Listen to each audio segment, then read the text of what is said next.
드립니다. 하나님의 말씀은 갈라디아서 3장 10절에서 14절까지의 말씀 보도록 하겠습니다. 갈라디아서 3장 10절에서 14절까지의 말씀입니다. 제가 한 절, 여러분 한 절, 마지막 14절은 같이 읽도록 하겠습니다. 갈라디아서 3장 10절에서 14절까지입니다. 무릇 율법 행위에 속한 자들은 저주 아래에 있나니 기록된 바 누구든지 율법책에 기록된 대로 모든 일을 항상 행하지 아니하는 자는 저주 아래에 있는 자라 하였음이라. 또 하나님의 앞에서 아무도 율법으로 말미암아 의롭게 되지 못할 것이 분명하니 이는 의인은 믿음으로 말미암아 살리라 하였음이라. 율법은 믿음에서 난 것이 아니니 율법을 행하는 자는 그 가운데서 살리라 하였느니라. 그리스도께서 우리를 위하여 저주를 받은 바 되사 율법의 저주에서 우리를 속량하셨으니 기록된 바 나무에 달린 자마다 저주 아래에 있는 자라 하였음이라. 같이 읽겠습니다. 이는 그리스도 예수 안에서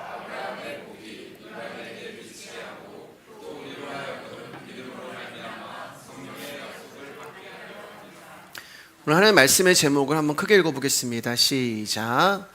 저주받음으로 주어지는 복. 옆 사람과 인사할게요. 귀하십니다. 귀하십니다. 귀하십니다. 감사합니다. 오늘 우리가 읽은 갈라디아서 3장 10절에서 14절까지의 말씀을 보면 유독 많이 등장하는 단어가 있는데 저주라는 단어입니다. 저주. 사실 우리는 저주라는 단어를 잘 사용하지 않아요. 특히 말씀을 나누는 교회에서는 특히 더 사용하지 않는 단어가 저주라는 말입니다. 그런데 바울은 오늘 갈라디아서를 우리 가운데 말씀하시면서 저주라고 하는 말을 사용하고 있어요. 그럼 바울이 왜 우리를 향해서 저주라는 말을 유독 갈라디아서에서 쓰고 있는 걸까? 그것은 저와 여러분이 하나님으로부터 저주받은 자이기 때문에 그렇습니다. 축복합니다, 여러분. 네. 하나님께 저주받은 자가 저와 여러분이기 때문에 바울이 오늘 저주라는 단어를 우리 가운데 쓰고 있어요. 창세기 3장 17절에서 19절입니다. 시작. 아담에게 이르시되 내가 내 아내의 말을 듣고 내가 내게 먹지 말라 한 나무의 열매를 먹었은즉 땅은 너로 말미암아 저주를 받고 너는 내 평생에 수고하여야 그 수산을 먹으리라. 땅이 내게 가시덤불과 엉겅퀴를 낼 것이라. 내가 먹을 것은 밭의 채소인즉 내가 흙으로 돌아갈 때까지 얼굴에 땀을 흘려야 먹을 것을 먹으리니 내가 그것에서 취함을 입었음이라. 너는 흙이니 흙으로 돌아갈 것이니라 하시니라. 아담의 후손인 저와 여러분은 이미 저주받은 땅에서 태어난 거예요. 이게 우리의 현실입니다. 우리가 발을 딛고 있는 이 땅은 날마다 저주를 뿜어내고 있는 곳이에요. 저주받은 땅에서 평생 수고하다가 저주받은 땅에 티끌로 돌아가는 것이 우리의 운명인 것입니다. 그러니까 우리는 저주가 스멀스멀 올라오는 땅 위에서 저주받은 현실을 살아가고 있는 존재들이에요. 그리고 그 저주의 확정된 결과가 바로 죽음이 되는 것입니다. 그런데 그 죽음의 자리에 예수 그리스도가 찾아오시는 거예요. 그것이 바로 복음이 되는 것입니다. 갈라디아서 3장 22절입니다. 시작. 그러나 성경이 모든 것을 죄 아래에 가두었으니 이는 예수 그리스도를 믿음으로 말미암는 약속을 믿는 자들에게 주려 함이라. 모든 것이 죄 아래에 가두어진 상태가 바로 저주 아래에 있는 저와 여러분의 현실이고 운명이 되는 거예요. 그런데 여기를 보면 죄의 저주만 있는 것이 아니라 예수 그리스도를 믿음으로 말미암는 약속도 함께 하시는 거예요. 그러니까 저주가 있는 그 자리에 하나님의 복인 약속도 함께 하시는 것입니다. 그래서 저주와 복은 함께 하는 거예요. 이처럼 복음은 항상 저주라는 나의 본성과 배경 그리고 현실에서부터 출발을 하는 것입니다.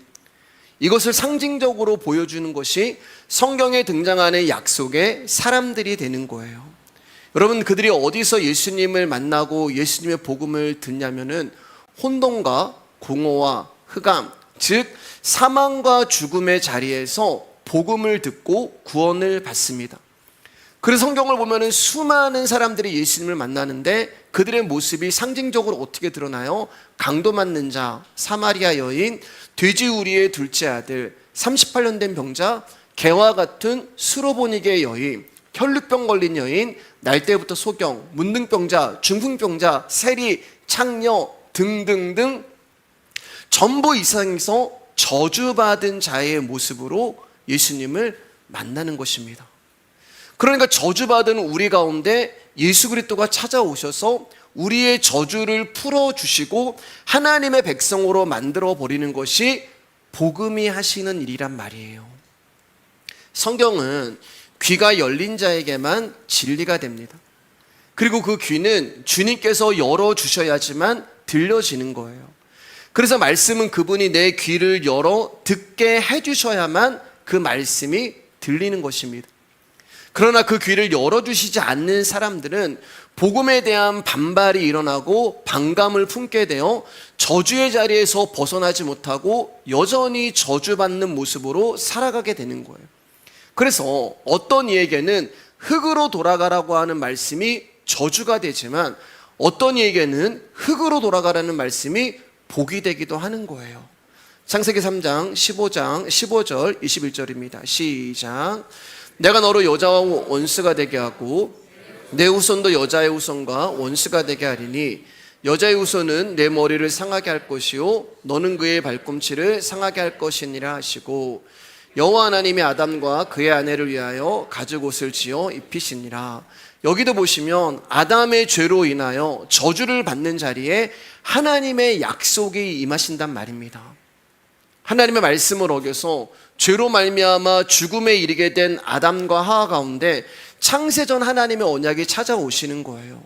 그리고 아들의 영광이 어떻게 나타날지, 여자의 후손이 뱀의 머리를 어떻게 상하게 할지를 아담과 하와가 저주를 받는 그 타락의 현장에서 하나님이 말씀하시고 보여주시는 거예요.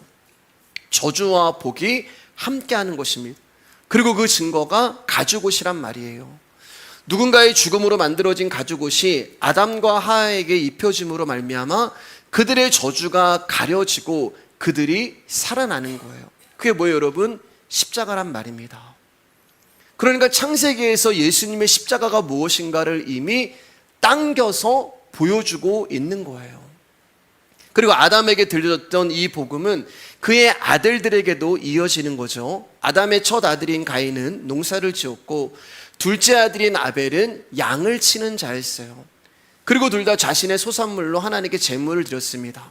그러나 가인이 드리는 곡식이나 아벨이 드리는 양은 저주받은 땅에서 나오는 소산물이었고 그들 역시 범죄한 아담의 후손들이었기 때문에 그들이 드리는 제물이 아무리 좋은 것이라 할지라도 저주받은 것이란 말이에요. 무슨 말이에요? 하나님은 절대 받으실 수 없는 거룩하지 못한 것들이란 말입니다. 그러므로 하나님이 왜 양을 받으셨고 하나님이 왜 곡식을 받으셨냐? 이거는 의미가 없는 거예요. 그 제물을 받고 안 받고의 문제는 연락하시는 하나님께 달려있는 것이지 사람의 됨됨이나 그들이 드린 제물에 어떠함이 있는 것이 아니란 말입니다. 아벨과 가인은 처음부터 저주받은 자였기 때문에 어느 것 하나 하나님께 내세울 것이 없는 자였고 그런 자들이었어요. 그런데 하나님이 아벨의 제물을 용납하시고 받으셨다는 것은, 아벨이 드리는 그 저주받은 제물을 하나님이 받으셨다는 것은 뭐예요? 그에게 은혜를 베풀어 주셨단 말입니다. 다시 말해서 저주받은 아벨 가운데 하나님이 은혜를 베풀어 주셔서 그의 제물이 연락이 된 거지, 아벨이 뭔가가 대단하고 그가 드린 제물이 어떠함 때문에 받은 것이 아니란 말이에요. 창세기 4장 3절에서 5절입니다. 시작. 세월이 지난 후에 가인은 땅의 소산으로 제물을 삼아 여호와께 드렸고 아벨은 자기도 양의 첫 새끼와 그 기름으로 드렸더니 여호와께서 아벨과 그의 제물은 받으셨으나 가인과 그의 제물은 받지 아니하신지라. 가인이 몹시 분하여 안색이 변하니, 하나님이 제물을 받으실 때 아벨과 그의 제물, 가인과 그의 제물이라고 말씀하시잖아요. 말씀이 초점을 두고 있는 것은 제물이 아니라 사람이란 말입니다. 그러니까 하나님은 사람을 받으시지 제물을 받으시는 게 아니에요. 즉 하나님이 아벨의 제물을 받으시기 전에 아벨을 먼저 받으시고 연락하신 거예요. 그리고 아벨이라고 하는 사람을 받으셨기 때문에 그가 드린 제물도 연락이 되는 것입니다. 가인이나 아벨은 저주받은 땅에서 살아가는 저주받은 자들이에요. 그러므로 그들이 내놓는 것은 전부 저주받은 것들이고 죄덩어리밖에 없는 것입니다. 그러니까 하나님이 받으신 게 뭐예요? 결국 아벨의 저주를 받으셨고 아벨의 죄악을 받으셨단 말입니다. 그래서 은혜라는 거예요. 왜냐하면 하나님이 그 저주와 죄를 받으시고 아벨 가운데 당신의 은혜를 부어주시는 거예요. 저주와 복이 함께 간단 말입니다. 하나님이 이처럼 아벨에게 은혜를 베푸시고 그의 제물을 받으신 단 하나의 이유는 아벨이 하나님의 창세전 언약에 들어가 있는 당신의 백성이기 때문에 그래요. 그래서 하나님의 언약이 아벨이라고 하는 저주의 자리로 찾아가셔서 은혜를 베푸신 거란 말입니다. 그게 십자가란 말이에요. 이렇게 복음은 저주의 자리로 찾아오셔서 거기서부터 출발을 하는 것입니다. 하나님이 아벨의 제사는 받아주시고 자신의 제사는 받아주시지 않자 가인은 아벨을 향하여 시기와 질투가 일어나 안색이 변했습니다. 그러나 그 시기와 질투 뒤에는 자신의 제물을 받아주지 않는 하나님을 향한 분노와 원망과 미움이 있었어요. 그리고 결국 가인은 자기 안에 있는 죄를 다스리지 못하고 아벨을 돌로 쳐서 죽이게 되죠. 창세기 4장 8절에서 11절입니다. 시작. 가인이 그의 아우 아벨에게 말하고 그들이 들에 있을 때에 가인이 그의 아우 아벨을 쳐 죽이니라. 여호와께서 가인에게 이르시되 내 아우 아벨이 어디 있느냐? 그가 이르되 내가 알지 못하나이다. 내가 내 아우를 지키는 자니까. 이르시되 내가 무엇을 하였느냐? 내 아우의 핏소리가 땅에서부터 내게 호소하느니라. 땅이 그 입을 벌려 내 손에서부터 내 아우의 피를 받았은즉 내가 땅에서 저주를 받으리니. 아벨이 드린 양의 첫 새끼와 기름은 레위기에서 하나님이 이스라엘 백성 가운데 바치라고 하는 제물이었어요. 즉 아벨은 하나님이 원하는 제물을 바친 것입니다. 그런데 아벨은 레위기를 몰라요. 레위기는 한참 후에 쓰여졌단 말입니다. 수천 년 후에. 그런데 레위기를 모르는 아벨이 하나님이 받으시는 제물과 제사를 정확하게 드린 것입니다. 즉 하나님이 무엇을 원하시고 무엇을 받으시는가를 아벨이 정확하게 알고 있었어요. 어떻게 그러면 레위기를 모르는 아벨이 하나님이 원하는 제물과 제사를 드릴 수 있었을까? 그것은 하나님이 아벨 가운데 알려주셨기 때문에 그래요.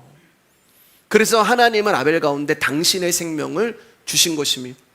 아들의 생명이 아벨 가운데 부음받음으로 말미암아 그 아들의 생명이 하나님이 원하시는 것을 드린 거예요. 뭐요?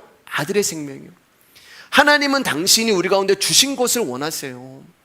내가 너에게 준 거 내놔. 그게 뭐예요? 아들의 생명이란 말입니다. 그래서 일생 동안 세월이 지나는 그 동안 하나님은 아벨 가운데 당신의 아들의 생명을 부어주셨고 아벨은 하나님께 받은 아들의 생명을 드린 거예요. 그게 어린 양의 첫 새끼와 기름이 되는 것입니다. 양의 첫 새끼와 기름이 되는 거예요. 아벨이 가인이라는 세상에 돌에 맞아 죽은 이유는 하나님이 원하시고 받으시는 제사를 드렸기 때문에 그래요. 잘 생각해 보세요. 예배 제대로 드렸단 말입니다. 아벨은요. 근데 세상에서 돌에 맞아 죽은 거예요. 즉 하나님이 원하시고 받으시는 예배를 드리는데 세상으로부터 미움을 당했단 말이에요. 하나님이 연락하시고 받으시는 제물은 예수 그리스도밖에 없습니다. 예수님은 아버지 하나님이 원하시고 받으시는 제물이 되셔서 스스로 십자가에서 당신을 드리게 되는 거죠. 그리고 예수님을 죽인 땅은 십자가에서 흘려진 그 부혈로 말미암아 저주를 받게 되는 것입니다. 그게 창세기 4장 11절 말씀 가운데 이미 그려져 있는 거예요. 땅이 그 입을 벌려 내 손에서부터 내 아우의 피를 받았은즉 내가 땅에서 저주를 받으리니. 아벨이 죽었는데 땅이 저주를 받는단 말이에요. 왜 여러분? 아벨은 예수 그리스도를 예표하고 있기 때문에 그렇습니다. 아벨이라는 예수가 가인이라는 세상으로부터 십자가의 죽으심으로 인하여 흘려진 피로 이 세상이 저주 아래 갇히게 되었다는 것을 이미 창세기에서 우리 가운데 말씀하고 계시는 거예요. 그러니까 아벨은 선악과를 따먹어서 영원히 죽을 수밖에 없는 아담의 후손을 구원하기 위해 죽으러 오신 예수 그리스도를 예표하고 보여주고 있는 거예요. 가인의 이름의 뜻은 여호와의 도우심으로 남자아이를 얻었다. 내가 하나님의 도우심으로 득남하였다. 그런 이름의 뜻을 가지고 있습니다. 즉 가인이라는 존재는 하나님이 나에게 주셔서 주신 아들, 굉장히 좋은 이름이잖아요. 가인의 이름을 통하여 아담이 지금 기뻐하고 좋아하고 있는 것을 우리가 알 수 있어요. 여러분, 아담이 왜 가인이 태어났을 때 하나님이 나에게 이 아들을 주셨다라며 기뻐하며 환영할까요? 그것은 아까 봤던 것처럼 창세기 3장 15절의 말씀 가운데 아담은 자신이 낳은 가인을 여자의 후손이라고 생각을 하고 있기 때문에 그래요.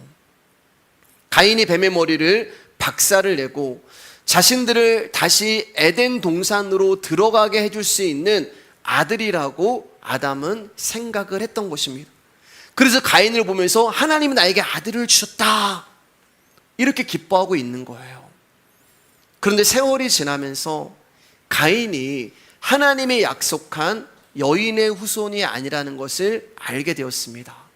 그래서 가인은 동생 이름을 아벨이라고 짓습니다. 창세기 4장 2절입니다. 시작. 말씀 없어요. 창세기 4장 2절입니다. 제가 읽어드릴게요. 그가 또 가인의 아우 아벨을 낳았는데 아벨은 양치는 자였고 가인은 농사하는 자였더라. 창세기 4장 2절 가운데 이렇게 기록되어 있습니다. 아벨을 낳았는데, 가인이 낳았을 때는 하나님이 나에게 아들을 주셨다 이렇게 말씀을 하시는데, 아벨을 낳았을 때는 그냥 아벨을 낳았다 이렇게 얘기해요.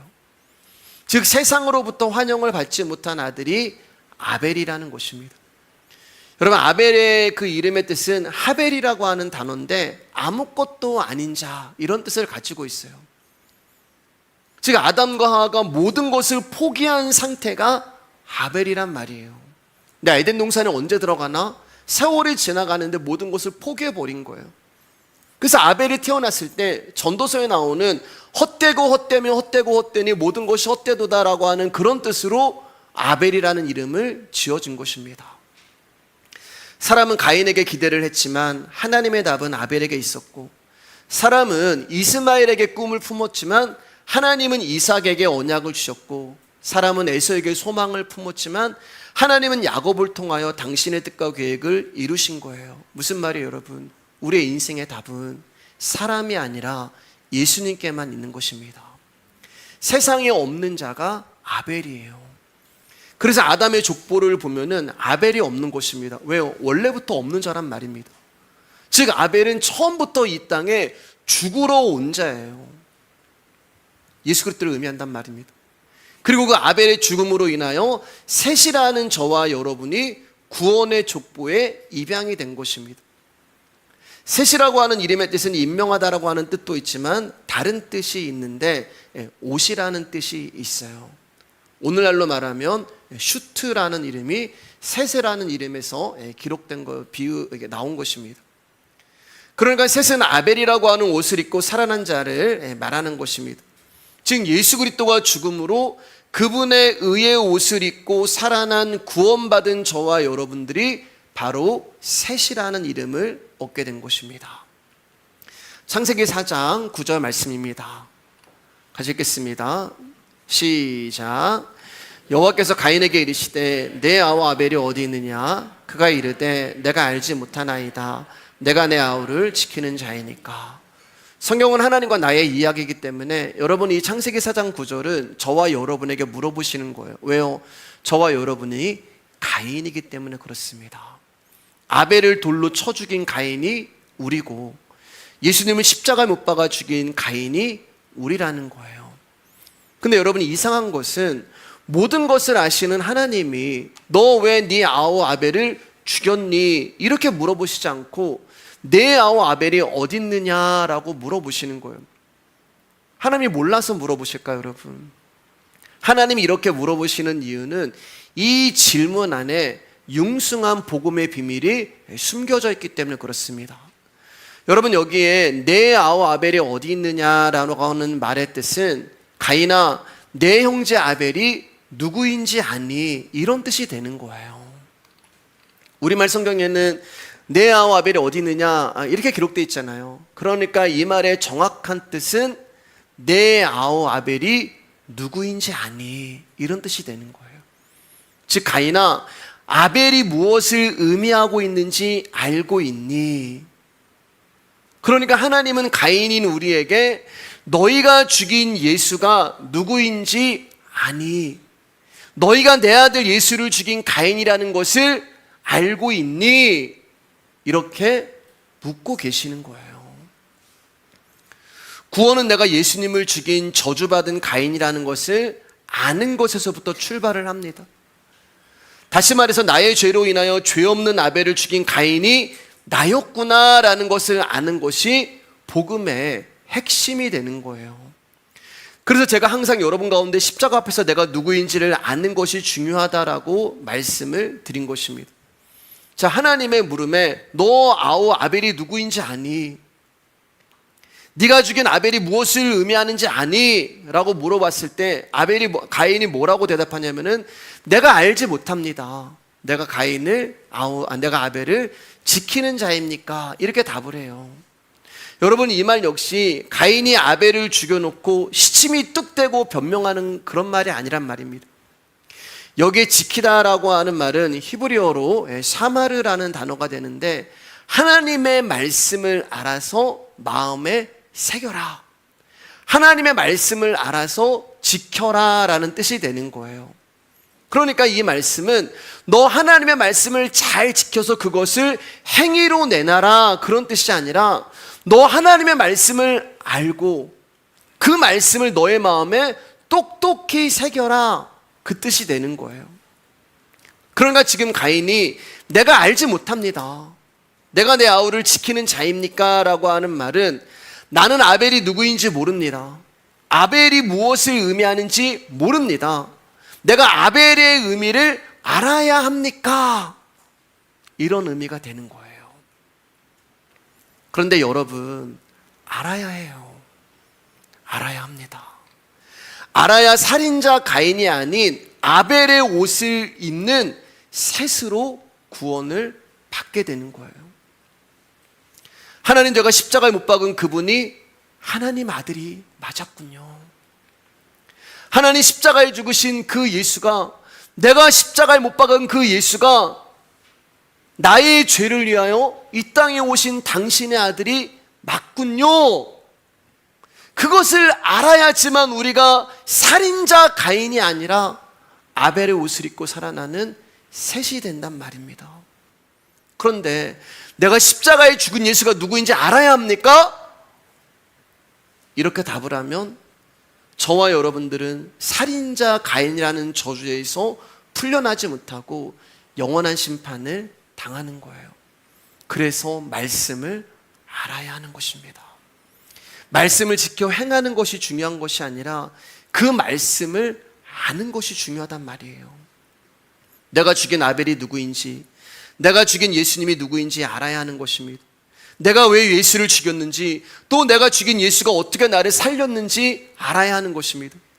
그래서 예수를 향하여 섰던 백부장이 예수님이 십자가에 죽고 나서 뭐라고 얘기해요? 아, 저분이 진짜 하나님의 아들이 맞구나. 예수님과 함께 십자가 못 박힌 강도 만난 자가 당신이 하나님의 아들이 맞군요. 누구는 십자가 예수를 보면서 하나님의 아들로 보이는데 누구는 그렇지 않다는 거예요. 여러분, 예수를 알아야 합니다. 복음을 알아야 돼요. 그래야지만 우리가 영생을 얻을 수 있는 것입니다. 요한복음 17장 3절입니다. 시작. 영생은 오직 한 분이신 참 하나님 아버지와 아버지께서 보내신 예수 그리스도를 아는 것입니다. 바울이 오늘 갈라디아서를 통하여서 이것을 우리 가운데 이야기를 하는 거예요. 저주받은 우리가 구원을 받고 영생을 얻을 수 있는 방법은 말씀이신 예수 그리스도를 아는 것이지 율법을 지키는 행위로 구원을 얻을 수 없다는 것을 이야기하는 것입니다.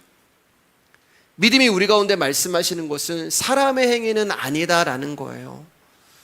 저주받은 땅에서 우리에게 하나님이 주시는 복은 믿음으로 의롭게 되는 복밖에 없는 것이고, 그리고 이 복은 아브라함이 받은 씨를 통하여서만 이루어지는 것입니다. 이 복을 우리 가운데 설명하시기 위하여 하나님이 우리 가운데 주신 것이 율법이란 말입니다. 하나님이 우리 가운데 율법을 주신 것은 너희들은 저주 아래 있어, 너희들은 죄 아래 있다는 것을 깨닫게 하시기 위함인 거예요. 그래서 바울이 누구보다 율법 행위로 구원을 받았다고 생각하는 바울이 율법의 의로서는 나는 흠이 없는 자야, 그렇게 자랑을 했던 바울이 그 율법의 의로서 흠이 없다는 것이 저주라는 것을 예수님을 만나고 깨닫게 되는 거예요. 왜냐하면 그의 인생의 목적은 나는 율법을 잘 지켜서 구원받을 거야, 이게 그의 인생의 목적이었단 말입니다. 그런데 예수님을 만나고 나서 그게 저주였구나, 내가 율법 아래 갇혀 있었구나, 그것을 알게 되는 것입니다. 이처럼 하나님이 우리 가운데 율법을 주신 목적은 저와 여러분이 저주 아래에서 저주의 현실을 살고 있음을 깨닫게 해주시는 한편, 그 저주의 현실에서 이미 우리에게 주어진 하나님의 복, 그리스도의 복음을 설명하기 위함이에요. 우리 갈라디아 3장 10절, 신명기 27장 26절 같이 읽겠습니다. 시작. 물은 율법 행위에 속한 자들은 저주 아래에 있나니 기록된 바 누구든지 율법책에 기록된 대로 모든 일을 항상 행하지 아니하는 자는 저주 아래에 있는 자라 하였음이라. 이 율법의 말씀을 실행하지 아니하는 자는 저주를 받을 것이라 할 것이요 모든 백성은 아멘 할지니라. 바울은 지금 지난 시간부터 우리가 창세기 아브라함의 믿음을 지난 시간에 우리가 배웠잖아요. 지난 시간부터 바울은 구약을 인용해서 계속해서 갈라디아 교인들 가운데 이야기를 하고 있어요. 갈라디아서 3장 10절 말씀은 신명기 27장 26절을 인용해서 하는 말인데, 에발산에서 복과 저주를 선포하고 아멘하시게 하는 그 말씀을 인용한 거예요.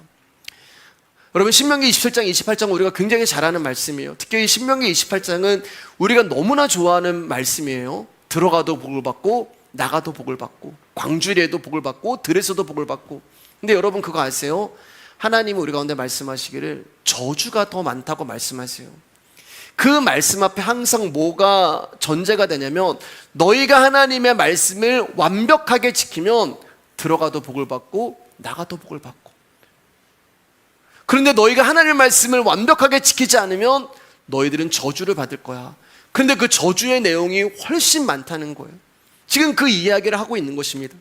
야고보서 2장 10절 말씀 가운데 누구든지 온 율법을 지키다가 그 하나를 범하면 모두 범한 자가 되나니, 율법책에 기록된 말씀 중에 하나라도 지키지 못하면 저주를 받는 거예요. 그러면 이 말의 뜻은 뭐냐면, 이 세상에 어떤 사람도 율법을 지켜서 살 수 있는 사람이 없다는 것입니다. 이 세상에 어떤 사람도 성경의 말씀을 지킬 수 있는 존재는 없다는 거예요. 그래서 이 세상에는 모든 사람들은 저주를 받았단 말입니다. 왜요? 말씀을 지키지 못해서. 선악과 먹지 말라고 하는 그 말씀을 지키지 못함으로 시작해서 이 세상에 존재하는 모든 사람은 하나님의 말씀을 지킬 수 없는 자에서 저주받은 자들이란 말입니다. 그런데 당시 율법주의자들은 율법의 행위를 통하여 의를 얻을 수 있다고 생각을 하여 하나님의 율법을 지키는 것을 넘어서 성경에도 없는 613가지의 규례와 213개의 법을 따로 만들어서 그것을 지키고 있는 거예요. 그러면서 말하기를, 나는 하나님의 말씀은 기본으로 다 지켰고 613개의 규례와 213개의 법을 나는 다 지켰다. 그래서 나는 율법으로서는 흠이 없고 나는 구원받은 백성이야 라고 주장을 했던 거예요.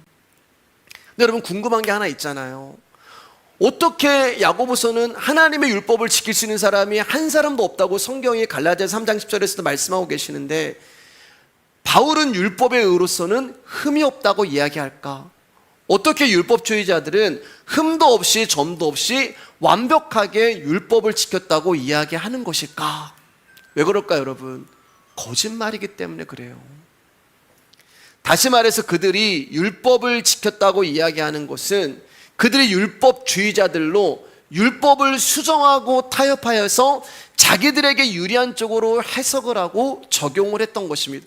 그러니까 항상 그들은 율법을 지킨 자들이 되는 거예요. 율법을 어겨도 그 말씀을 수정해서 자기에게 유리한 쪽으로 그 말씀을 해석했기 때문에 그들은 항상 율법을 지킨 자들이 되는 것입니다. 창세기 2장 17절, 창세기 3장 3절입니다. 시작. 선악을 알게 하는 나무의 열매는 먹지 말라. 내가 먹는 날에는 반드시 죽으리라 하시니라.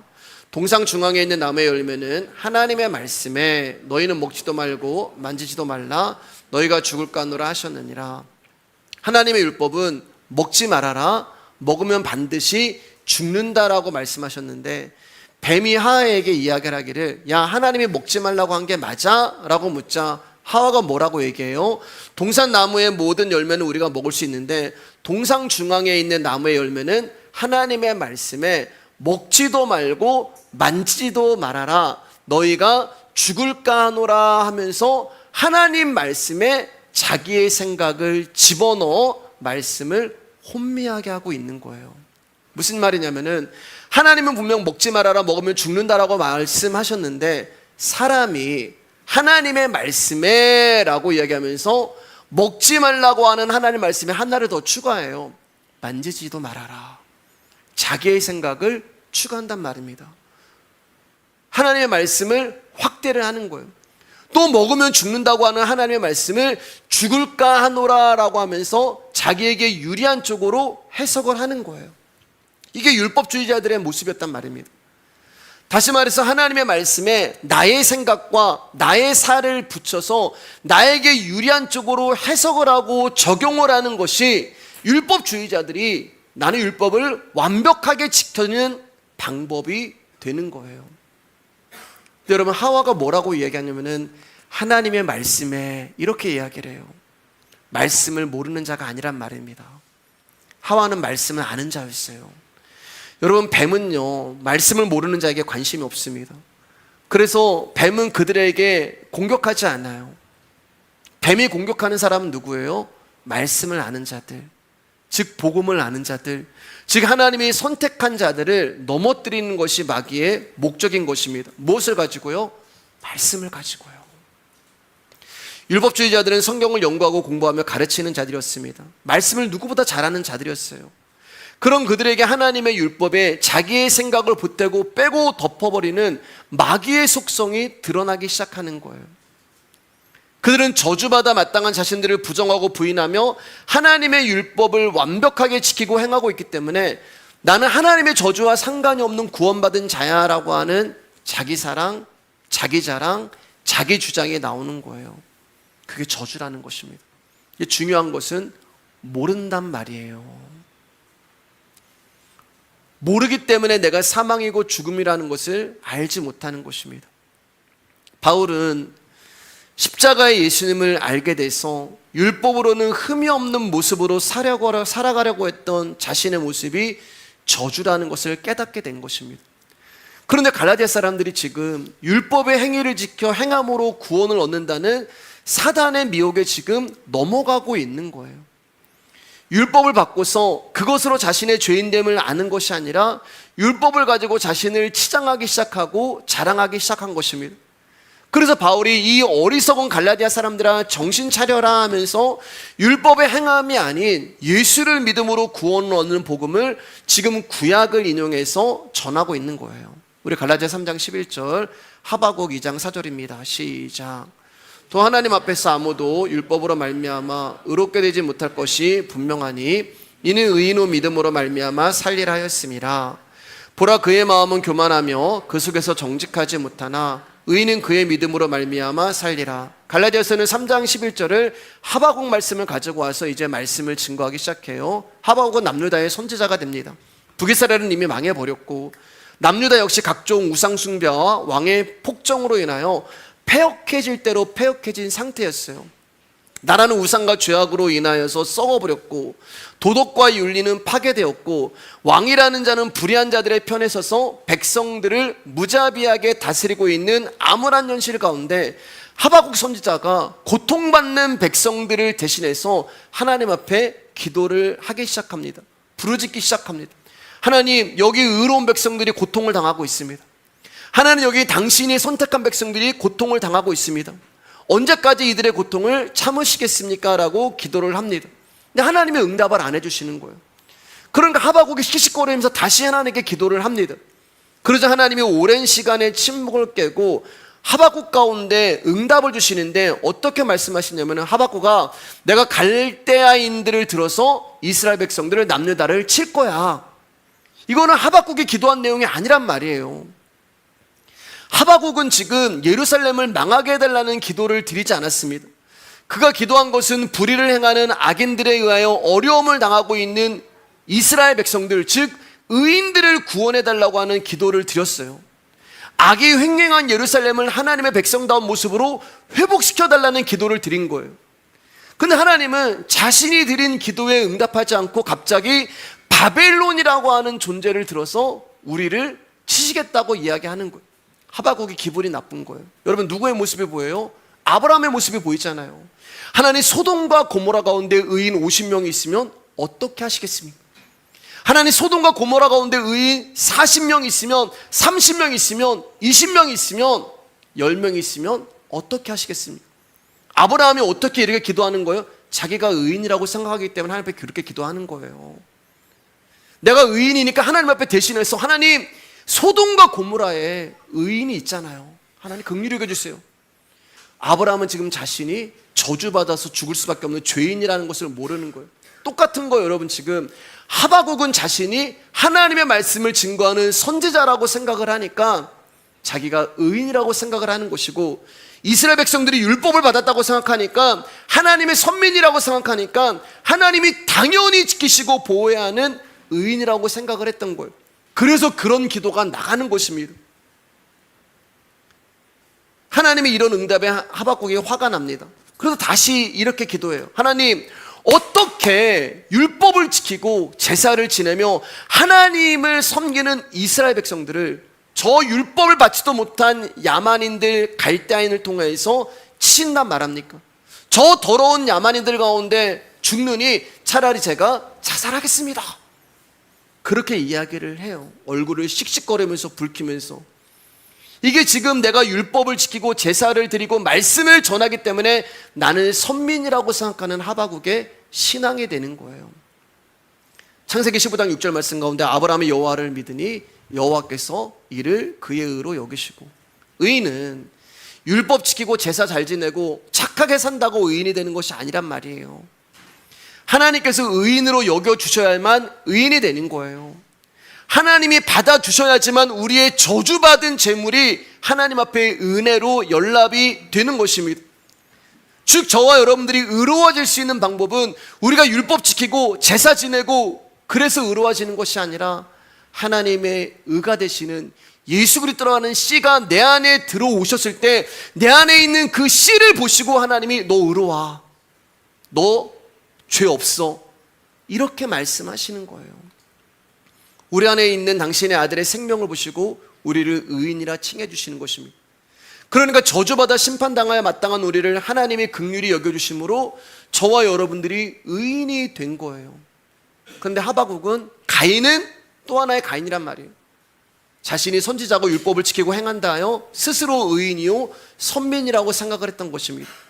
그래서 하나님이 하박국 가운데 이야기를 하는 거예요. 하박국 2장 3절 4절입니다. 시작. 이 묵시는 정한 때가 있나니 그 종말이 속히 이르겠고 결코 거짓되지 아니하리라. 비록 더딜지라도 기다리라. 지체되지 않고 반드시 응하리라. 보라, 그의 마음은 교만하며 그 속에서 정직하지 못하나 의인은 그의 믿음으로 말미암아 살리라. 오늘 갈라디아 3장 11절 본문이란 말이에요. 3절에 반드시 응하리라고 하는 말씀은 그가 반드시 오신다, 어떤 존재가 오신다는 이야기를 하고 있는 거예요. 또 4절에서 그의 마음은 교만하며 그 속에서 정직하지 못한다라고 하는 뜻은 유다나 바벨론이나, 야 하박국 너나 갈대아인이나 그놈이 그놈이야, 그 이야기를 하고 있는 거예요. 그리고 이어서 4절에서 의인은 그의 믿음으로 말미암아 살리라고 하시는 이 말씀 역시 행위로 네가 의인이 되는 것이 아니라 믿음으로 존재를 가진 그 어떤 이가 네 마음에 왔을 때 네가 믿음으로 살 수 있는 존재가 된다는 거예요. 그러니까 하박국 2장 3절 4절을 다시 한번 종합하면 이런 것입니다. 하박국아, 너는 지금 하나님을 알지도 못하는 악한 갈대아인들에게 의인인 이스라엘 백성들이 심판당하는 것이 있을 수 없다고 나한테 항변하는데 누가 의인이냐? 내 눈에는 너나 바벨론이나 이스라엘 백성이나 갈대아인들이나 그놈이다. 다 똑같은 죄인이다. 너가 말하는 의인의 근거는 뭐냐? 율법 지켰다고 의인이냐? 제사 지켰다고 의인이냐? 아니야. 그런 행위로 의인이 되는 게 아니야. 의인은 오직 하나님께서 긍휼히 여겨주셔서 믿음을 선물로 받은 이들, 그가 오시는 게 에베소 말씀 가운데 하나님이 믿음으로 우리 가운데 선물로 주시는 거란 말이에요. 그 믿음을 받은 자들만 의인이며, 의인은 오직 그 안에 계시는 예수 그리스도 그 믿음으로만 살아가는 거야. 그 이야기를 하고 계시는 거예요. 하박국 선지자가 여러분 하나님께 불만을 터뜨린 게 뭐예요? 나 하나님 믿었는데, 나 예수님 믿고 여지까지 좌우로 치우치지 않냐고 이렇게 살았는데 왜 이런 고난을 당해야 합니까? 이거잖아요. 나 율법 지키고 제사 지켰는데 왜 우리나라가 이렇게 망해야 됩니까? 나 하나님만 모태신앙으로, 나 하나님만 수십 년 동안 예수님 믿었는데 왜 내 인생이 이 모양 이 꼴입니까? 이거란 말이에요. 그런 하박국인 저와 여러분 가운데 하나님 말씀하시기를, 세상에서 너 믿음의 표를 얻으려고 하지 마. 세상에서 네가 잘되고 성공하는 것으로 너 믿음이라고 얘기하지 마. 믿음은 네 안에 있는 믿음이 너를 인도하는 대로 살아가는 거야. 믿음으로 사는 것은 무언가를 보여주고 증명하는 것이 아니라 어떤 환경과 어떤 상황과 어떤 인도 속에서도 하나님의 의를 의지하고 사는 모습을 보여주는 것. 여러분이 어디에 있든지 간에 예수님 한 분만 붙들고 그분께 감사하며 살아가는 것. 내 형편이 어떠하든지 간에 나에게 영원한 구원을 주신 그 복음을 알게 하신 예수님으로 감사하는 것, 그게 믿음으로 살아가는 거예요. 믿음으로 이겨내라, 믿음으로 버텨내라, 이거 얘기하는 게 아니에요. 그냥 하나님 말씀을 알아가고 배워가고 깨달아가면서 하나님이 인도하시는 그 뜻대로 살아가는 것이 믿음으로 살아가는 거야. 그 뜻이 되는 거예요. 왜 여러분? 저와 여러분의 내일을 아시는 분은 하나님밖에 없잖아요. 저와 여러분의 인생의 길을 아시고 우리 가운데 필요한 것이 무엇인가를 아시는 분은 하나님밖에 없어요. 사람이 아니라 하나님밖에 없는 것입니다. 갈라디아서 3장 12절 말씀, 로마서 2장 13절 말씀. 오늘 설교가 조금 길어요. 죄송합니다. 그래도 좀 인내해서 들어주세요. 시작. 율법은 믿음에서 난 것이 아니니 율법을 행하는 자는 그 가운데서 살리라 하였느니라. 로마서 2장 13절입니다. 시작. 하나님 앞에서는 율법을 듣는 자가 의인이 아니요 오직 율법을 행하는 자라야 의롭다 하심을 얻으리니. 그런데 바울이 지금 12절에 와서는 갑자기 반대의 이야기를 해요. 그게 뭐냐면은, 야, 율법을 지켜서 네가 구원받는 거 아니야. 그런데 여기서는 율법을 행하는 자는 그 가운데서 살 거야. 그리고 로마서에 말씀하기를 율법을 행하는 자라야 의롭다 하심을 얻는다라는 말씀을 하고 있는 거예요. 지금까지 바울은 율법을 행하고 지킬 수 있는 자는 아무도 없어서 우리는 모두 저주받은 자들이다 라고 이야기를 했는데, 여기서는 마치 사람이 율법을 지키고 행할 수 있는 것처럼 이야기를 하고 있단 말이에요. 왜 이렇게 바울이 이야기하냐면, 지난 시간도 그렇고 이번도 그렇고 구약을 들어가며 율법으로는 의롭다 하심을 얻지 못한다고 설명을 하고 있음에도 불구하고 갈라디아 교인들 가운데 여전히 나는 말씀 지킬 수 있을 것 같은데, 나는 율법으로 행할 수 있을 것 같은데, 나는 얼마든지 그 말씀을 지킬 수 있을 것 같은데 라는 사람들이 갈라디아 교인들 가운데 여전히 있는 거예요. 즉 여기서 계속 복음밖에 없습니다, 예수님밖에 없습니다라고 설명을 하고 말씀을 전하고 있는데, 여러분들 안에 그래도 뭔가 좀 해야지, 에이 어떻게 예수로만 살아, 그런 자들이 있으니까 바울이, 그래 너희도 율법을 완벽하게 지키고 행할 수 있다고 생각하는데 그럼 어디 한번 해봐라. 그런데 얘들아, 너희들 알게 될 거야. 내가 다시 말하는데, 율법을 행하여 율법으로 살게 될 자는 아담 안에서는 아무도 없다라는 이 말이 되는 거예요. 예를 들어서 여러분, 안식을 지키라는 율법을 우리는 지킬 수 있다고 생각을 하죠. 안식일 지켜? 쉬면 되지. 아무것도 안 하고 그냥 있으면 그 율법 지키는 거 아니야? 우리는 이렇게 생각할 수가 있어요. 아무 일도 안 하고 일정 시간 동안 육체의 일을 쉬면 되는 게 안식일을 지키는 거라고 생각을 해요. 이게 율법에 대한 우리의 생각이에요. 참된 안식일의 진정한 의미를 아는 게 율법이 우리 가운데 주는 건데, 우리는 그저 육체가 쉬는 것을 안식일 지킨다고 생각한단 말입니다. 하나님 안에서 하나님만으로 만족하고 하나님만으로 감사하고 하나님을 경배하고 찬양하는 것이 율법이라는 말하는 안식이란 말입니다. 그래서 우리가 오늘 여기에 모인 거예요. 여러분들 피곤하시죠? 일주일 동안 고생하셨잖아요. 그런데 왜 일주일 중에 하루를 좀 쉬면 좋은데 여기 모여서 우리가 예배 드리냐? 그게 율법이 말하는 안식일의 진정한 의미가 되기 때문에 그렇습니다. 근데 이 의미를 모르는 사람은 그저 육신의 안식만 찾는 거예요. 그러면서 속으로는 하나님으로 만족하는 것이 아니라 나라는 존재의 탐욕을 키워가며 나라는 존재의 욕망과 탐욕으로 만족하고 싶어하는 것입니다. 그것은 하나님 안에서 쉬는 것이 아니라 여전히 나라는 존재를 위해서 일을 하는 거예요. 이처럼 우리가 지킬 수 있는 율법은 하나도 없단 말입니다. 자, 갈라디아서 3장 13절입니다. 시작. 그리스도께서 우리를 위하여 저주를 받은 바 되사 율법의 저주에서 우리를 속량하셨으니 기록된 바 나무에 달린 자마다 저주 아래에 있는 자라 하였음이라. 이 말씀은 신명기를 갖다가 인용한 거예요. 같이 읽겠습니다. 시작. 사람이 많이 죽을 죄를 범함으로 내가 그를 죽여 나무 위에 달거든 그 시체를 나무 위에 밤새도록 두지 말고 그날에 장사하여 내 하나님 여호와께서 내게 기업으로 주시는 땅을 더럽히지 말라. 나무에 달린 자는 하나님께 저주를 받았음이니라. 율법은 죽을 죄를 범한 사람은 하나님으로부터 저주를 받아 그 죄의 대가로 나무에 달려 죽어야 한다라고 말하고 있어요. 자, 그러니까 율법주의자들이 나무 십자가에 달린 예수님을 딱 봤을 때 어떤 생각이 들어요? 신명의 말씀을 딱 가지고 와서 저 봐, 저 예수가 괜히 죽은 게 아니야. 하나님 앞에 죄를 짓고 저주를 받았기 때문에 저 예수가 나무 십자가에 달려 죽은 거야. 이게 율법주의자들의 생각이에요. 바울은 갈라디아서 3장 13절을 통해서 그리스도가 하나님으로부터 저주를 받은 이유를 우리 가운데 설명하시는데 그게 뭐예요? 신명기 21장 22절이란 말이에요. 사람이 만일 죽을 죄를 범하면. 사람에게 있어 죽을 죄가 뭐예요, 여러분? 죄가 뭐라고 말씀드렸어요? 하나님의 말씀을 지키지 못하는 거. 그게 죄예요. 그게 우리가 죽을 죄란 말입니다. 그러니까 전부 저와 여러분들은 말씀을 지키지 못해서 나무에 달려 죽어야 하는 존재들이란 말이에요. 그런데 하나님이 우리의 죄로 인하여 쏟아져야 할 저주와 심판을 아들 예수께 퍼부어 버린 거예요.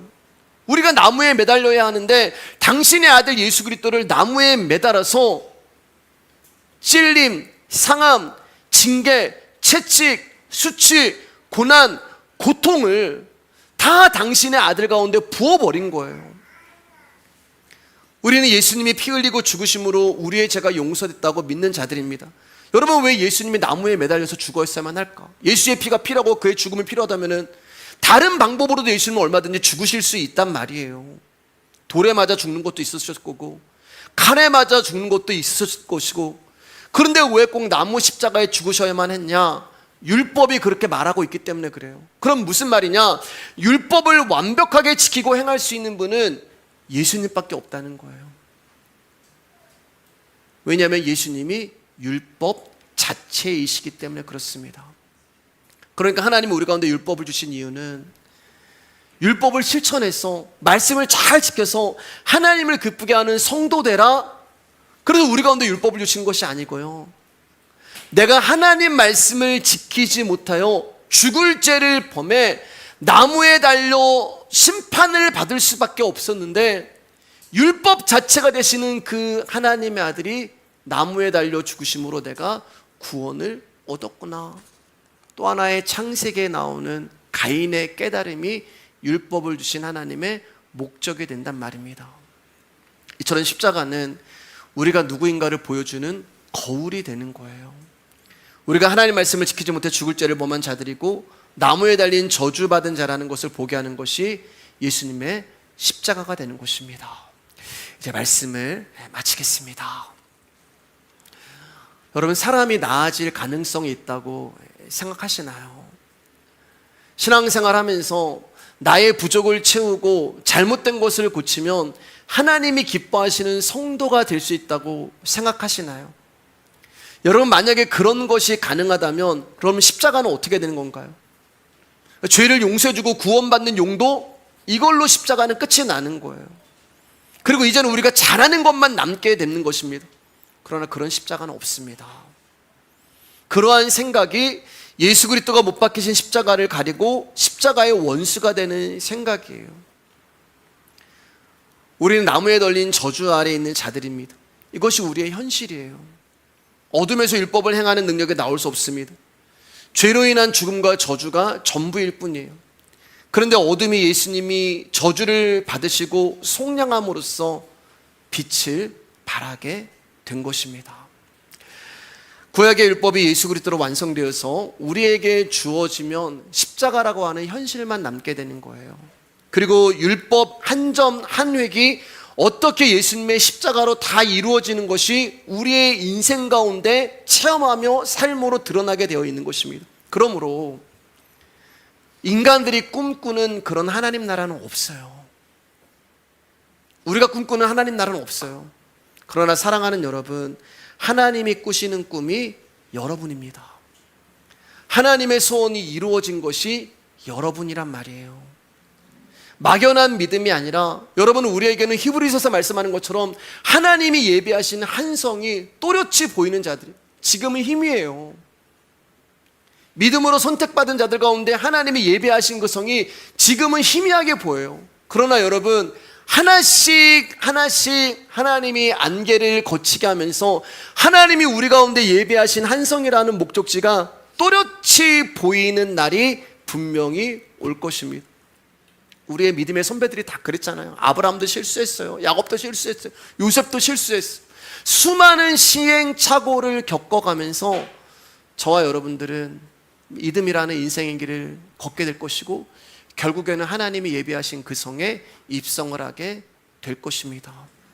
그 길을 가면서 우리 가운데 필요한 게 뭐예요? 찬송이에요. 찬송. 하나님 그거 하라고 우리 가운데 너희들은 나를 찬송하는 자로 내가 지었어라고 말씀하시는 거예요. 인생을 살면서 내가 어떤 하나님의 희생과 섬김으로 완성이 되었는지를 여러분 말씀을 통하여 배우고 가시면 돼요. 그것만 하시면 돼요. 제가 말씀을 준비할 때마다 제 마음에 안타까움도 있고 답답함도 있는 것은 한 사람이라도 더 이 말씀을 들었으면 좋겠다. 한 사람이라도 더 이 복음을 들었으면 좋겠다. 어떻게 나라는 존재가 구원을 받고 어떻게 나라는 가인이 아벨이 되었는지 이 복음의 비밀을 깨달았으면 좋겠다. 여러분 그것만 하시면 됩니다. 내가 지금 고난의 바다를 건너간다 해도 그 고난 가운데 예수님이 희락도 주시고 평강도 주시고 가끔 누리시잖아요. 그걸 가끔 누려가면서 또 힘을 얻으시면서 또 열심히 헤엄을 치셔서 여러분 그 한 성을 향하여 헤엄쳐서 갈 수 있는 저와 여러분들 되기를, 저주받음으로 인하여 주어지는 예수 그리스도의 복이 무엇인가를 알 수 있는 교회가 되시길 주님의 이름으로 축복합니다.